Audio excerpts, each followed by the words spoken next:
Stonefly is an exploration game that splits its focus between combat, exploration, and resource finding. Annika works with her father on mechanics, handing him tools and picking up the necessary materials. That is, until one day, where she forgets to go into town and instead decides to obtain resources the hard way, using her father's old mech. This results in it getting stolen, plaguing Annika with guilt.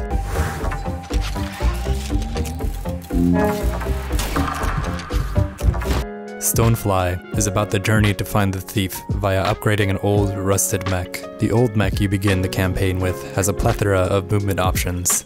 It can walk on the ground, but with its weighty, calculated crawl, it benefits more from its bug-like design and can glide. It can leap high into the air, increasing its speed drastically. The mech's spindly legs give off the feeling of an uncertain landing, but in exchange, it is quite exciting getting used to its weight. It can also drop like a rock on command, which is a satisfying contrast to its feathery flight. Mixing between its stony ground options and high-speed aerial maneuvers is liberating, and gives a sense of weight that can only be described as meticulously manufactured. It feels awkward at first, but soon players will likely be weaving in and out of combat situations with ease. While combat is fast-paced, it is not entirely stressful. Your mech is equipped with the ability to create gusts. These gusts can brush small, amphid-like creatures off of the leaves and branches that you traverse on the search for materials. There's no fanfare for defeating enemies, as they just drop off without as much as a whimper. This gives you a sense of scale.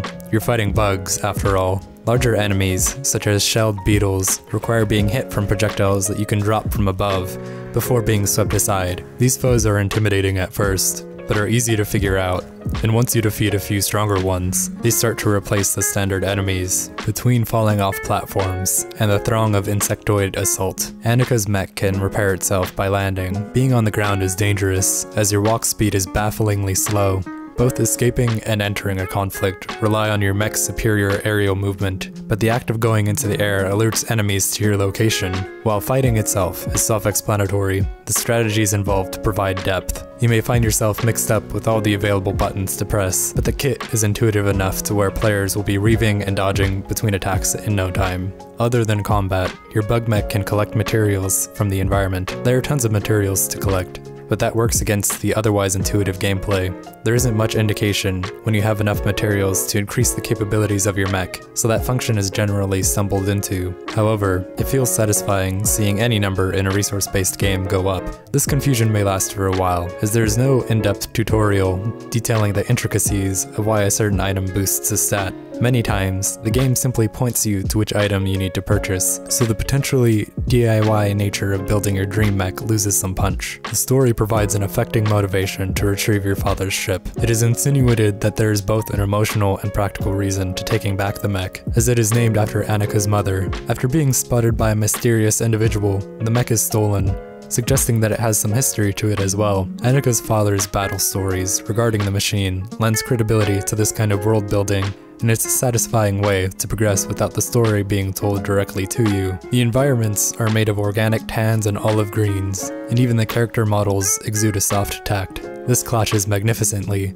with the steely silvers and artificial lavenders of the mechs. The rounded quality of the trees and the sharp, unfriendly spindles of machinery exemplify the power dynamic between the puny humans and normally gargantuan insects. Exploring such vast areas continues to be intimidating even after adequate movement is achieved. The aforementioned smooth surfaces foster anxiety when landing, since Annika's mech sometimes cannot latch onto them from a steep angle. Walking close to an edge is a similar affair, but that can usually be mitigated by gliding.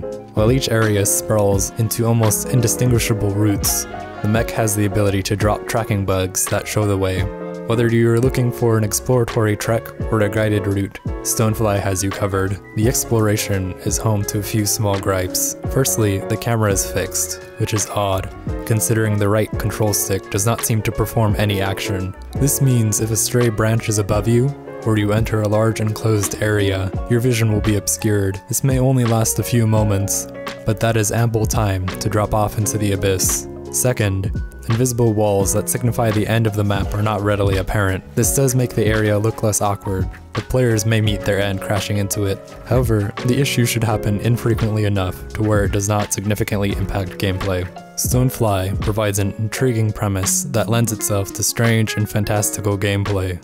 The game's combat and exploration, with an emphasis on aerial piloting, gives ample control, while not feeling too fast for the game's laid-back spirit. While it can be confusing to shuffle through the various materials, power-up formulas can be brute-forced when necessary. Stonefly smartly lets the player control the game's tempo, without lingering on any of its parts for too long, which appeals to all kinds of gamers. Noisy Pixel is giving Stonefly a 9 out of 10. Thank you for watching. Please read the full review at noisypixel.net, and please subscribe to see our future content.